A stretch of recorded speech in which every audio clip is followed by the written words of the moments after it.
ചേച്ചി what A fantastic song selection. നമ്മുടെ ആശാത്തായിയുടെ oh my God എത്തി എക്സ്പ്രഷൻസ് ഒക്കെ അതിനിടയിൽ അതിലൊക്കെ ഭയങ്കരമായ ഇമോഷൻസ് ആണ്, ആ എക്സ്പ്രഷൻസ് ആണ് അവരുടെ.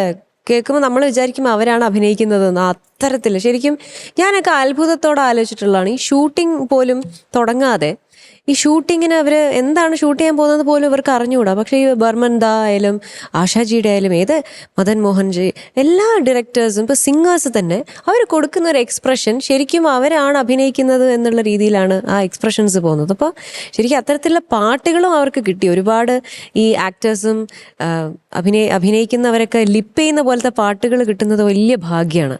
കാരണം അങ്ങനത്തെ പാട്ടുകൾ വരുമ്പോഴാണ് കുറേ കൂടുതൽ ഒരു ശ്രദ്ധ കിട്ടുന്നത്. അതുപോലത്തെ ഒരു എക്സ്പ്രസീവ് ആയിട്ടുള്ളൊരു പാട്ടാണ് മോള് സെലക്ട് ചെയ്തത്. നല്ല ഭംഗിയായിട്ട് പാടി മോള്. താങ്ക് യു ചേച്ചി. എനിക്ക് സത്യം പറഞ്ഞാൽ ആശാജി പാടിയ പാട്ടുകൾ വളരെ ഇഷ്ടമുള്ള ഒരു വൺ ഓഫ് മൈ ഫേവറേറ്റ്സ്. അല്ല ആ ഒരു സ്വിങ് ഉണ്ട് ആ ഫുൾ പാട്ടിനകത്ത്. ഒരു എന്താ പറയുക, നമ്മുടെ ഓർക്കസ്ട്ര കളർഫുൾ ആക്കി പാട്ട് പൊളിച്ചു. സൂപ്പർ. പിന്നെ മോള് നന്നായിട്ട് പാടി. എനിക്ക് ചില വാക്കുകളും അക്ഷരങ്ങളും നീറ്റായിരുന്നു. ചില സ്ഥലത്ത് മാത്രം ഈ ദേഖോ എന്നുള്ളത് നമ്മുടെ ആ ഒരു എക്സൈറ്റ്മെന്റിലേക്ക് ദേഖോ ഒന്നായി പോകുന്നുണ്ട് ചില സ്ഥലത്ത് മാത്രം, നോട്ട് കംപ്ലീറ്റ്ലി, ചില സ്ഥലത്ത്. അല്ലാതെ പിന്നെ എനിക്ക് തോന്നുന്നു ആദ്യത്തെ പല്ലവിയിലാണ് ഒരു സ്റ്റാർട്ടിങ് ട്രബിൾ ആ സജ്നയുടെ ആ ഒരു സസ്റ്റെയിനിലൊക്കെ കുറച്ചൊന്ന് ഫ്ലാറ്റായി പോയത്. അല്ലാതെ വലിയ കുഴപ്പമില്ലാണ്ട് തന്നെ പാടി. എനിക്ക് ബേസിക്കലി ഈ പാട്ടിനകത്തുള്ള എക്സ്പ്രഷനാണ് എനിക്ക് ഫേവറേറ്റ് ആയിട്ടുള്ള ഒരു കാര്യം. ആശാജിയുടെ ആ എക്സ്പ്രഷൻസ് മൈ ഗോഡ് പറയാതിരിക്കാൻ വയ്യ. സ്റ്റേജിൽ ഞാനിത് അവർ പാടുന്നത് കേട്ടിട്ടുണ്ട്. അപ്പോൾ അത് കൊടുക്കുന്ന എക്സ്പ്രഷൻ നമ്മളെ ലൈവ് അവരെങ്ങനെയാണോ റെക്കോർഡിങ്ങിൽ പാടുന്നത് ആ ഒരു എക്സ്പ്രഷൻ അവർ കൊണ്ടുവരും സ്റ്റേജിൽ. ആശാത്തായി പ്രണാമം, മറ്റൊന്നും പറയാനില്ല മോളെ. Good job. താങ്ക് യു ചേച്ചി. താങ്ക് യു ചേച്ചി. MG sir. ശ്രേയ, ആ sir. Beautiful selection, Thank you, sir. Beautiful song. ഇപ്പൊ പറഞ്ഞ പോലെ ഞാൻ ഇത് പറഞ്ഞപ്പോൾ ഒന്ന് റിക്കളക്ട് ചെയ്യായിരുന്നു. കാരണം എക്സ്പ്രഷൻസ് അത് എനിക്ക് തോന്നുന്നു മോള് മാക്സിമം കൊടുത്തിട്ടുണ്ട്. എങ്കിലും ആ ഒരു എന്താ പറയുന്നത്, എങ്ങനെ പറഞ്ഞ് ഫലിപ്പിക്കണം എന്ന് അറിഞ്ഞൂടാ. ആ ചില ആവോന എന്ന് പറയുമ്പോൾ അത് ഒന്ന് പാടിക്കുക ഫസ്റ്റ് ലൈൻ.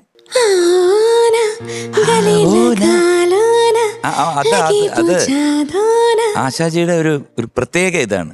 അത് കുറച്ചുകൂടെ ആയിക്കഴിഞ്ഞാൽ ഈ പാട്ടിന്റെ ഒരു എന്താണ് പറയുന്നത്, ഈ പാട്ടിന് കൊടുക്കേണ്ട ഒരു സംഭവം കിട്ടും. പിന്നെ ദേഖോന മെയിൻ അവിടെ കുറച്ച് ശ്രുതിയുടെ പ്രോബ്ലം. പിന്നെ ഹായ് സജിന ഇപ്പം പറഞ്ഞല്ലോ, അങ്ങനെയുള്ള കുറച്ച് കട്ട് പീസസ് ആയിട്ട് വരുന്നില്ല, അങ്ങനെ കട്ടായിട്ട് വരുന്നില്ലേ താഴെ മുകളിലൊക്കെ. ആ പോർഷൻസ് ഒക്കെ വരുമ്പോഴേ ഇപ്പൊ ഇതൊന്ന് പാടാവോ, ഈ ദുനിയാസെ ആ പോർഷൻ.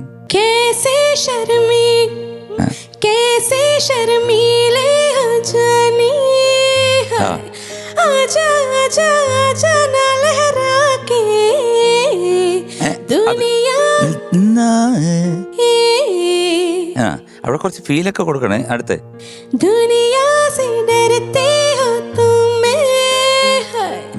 അവിടെ ശ്രുതി, ആ ശ്രുതി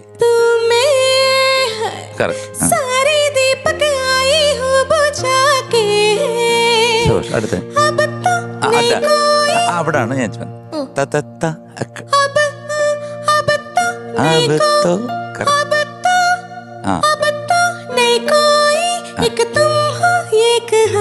ഓക്കെ. കാരണം അങ്ങനെ അത് വലിയ പ്രയാസം പാടാൻ. കാരണം ടച്ച് ചെയ്ത് പാടുന്നുണ്ടല്ലോ, അപ്പൊ ആ ശ്രുതി തന്നെ നിൽക്കണം. ഇവിടെ വല്ല ലിറിക്സും എല്ലാം മറന്നുപോയോ അത് കഴിഞ്ഞ് വന്നപ്പം?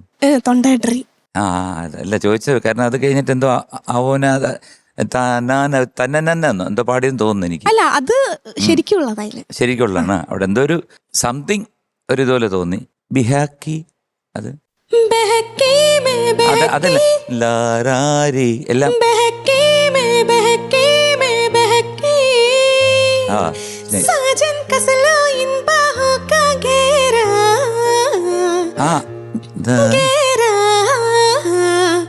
ശ്രുതി വായിക്കണ്ട, അത്രേ ഉള്ളൂ.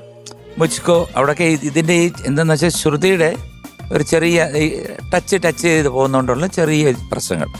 ടോട്ടലി നന്നായിരുന്നു. കുറച്ചുകൂടെ എക്സ്പ്രഷൻസ് ആവാം. But good, nice. Thank you sir. All the best. Thank you sir.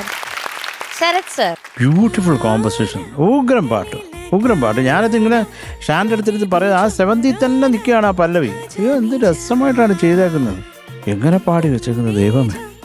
ഇതൊന്നും അല്ല കേട്ടോ, നമ്മൾ മിക്കവാറും ഉള്ളവർക്കൊക്കെ ഉള്ള ഒരു ധാരണ ആശാജി ഇതുപോലുള്ള ഈ എന്താണ് ഈ പെപ്പി നമ്പേഴ്സ് ഐറ്റം നമ്പേഴ്സിൻ്റെ ഉസ്താദാണെന്ന്. അല്ല, മറ്റേ സൈഡും കൂടെ ഒന്ന് നോക്കണം. എൻ്റെ ദൈവമേ, ഭ്രാന്ത് പിടിക്കും ചിലതൊക്കെ പാടി വെക്കുന്ന കേട്ടാൽ. ഓ, നന്നായിട്ട് തന്നെ പാടി ശ്രേയ. Thank you sir. കാര്യം ഇപ്പം എം ജി അണ്ണനും മഞ്ജരിയും പറഞ്ഞില്ലേ, ആ ഏരിയയൊക്കെ തന്നെയാണ് ഞാനും നോട്ട് ചെയ്തേക്കുന്നത്. പിന്നെ ആ ക്രോമാറ്റിക്കിന് കുറച്ചും കൂടെ ക്ലാരിറ്റി ആവാം, അതിനാവാം, അത്രേ ഉള്ളൂ, വേറെ ഒന്നുമില്ല. ബാക്കിയൊക്കെ ചില ഏരിയ ഒക്കെ നല്ല സുഖം ഉണ്ടായിരുന്നു കേൾക്കാൻ. ഞാൻ എനിക്ക് കുറെ ഇഷ്ടമായി.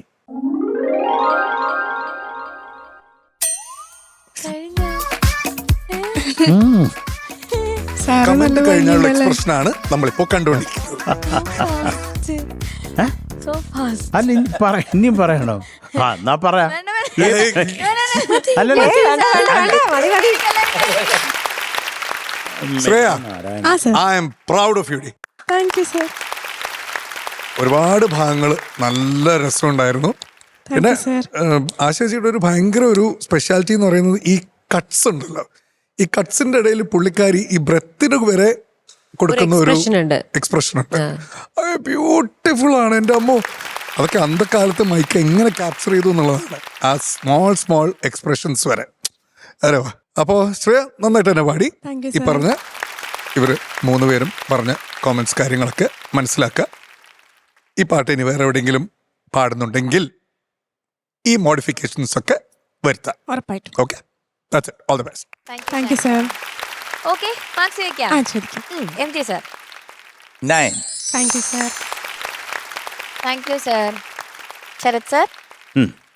ഒരു പാട്ടുണ്ട് തമിഴിൽ, പരമശിവൻ കഴുത്തിലിരുന്ന് പാമ്പ് കേട്ടത് ഗരുഡാ സൗഖ്യമാ. വളരെ ഫേമസ് സോങ് ആണ്. ഫേമസ് പാട്ടാ.